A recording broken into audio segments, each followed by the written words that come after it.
resection at an outside hospital. This was a 7 centimeter large LSTG lesion.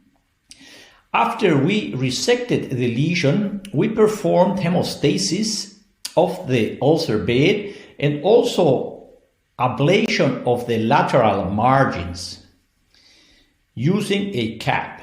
Here you can see how the cap is opened. These caps can be obtained from various manufacturers. They are sold separately and come in different sizes. It's quite easy to find these caps in general.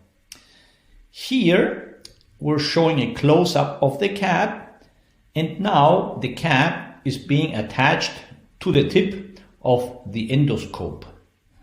It's important that the openings that are present in the cap, sometimes one but other times up to 4 little holes, are distal, because this will allow for any air, CO2 or argon or water or any fluid to go out of those while you're doing your therapeutic intervention.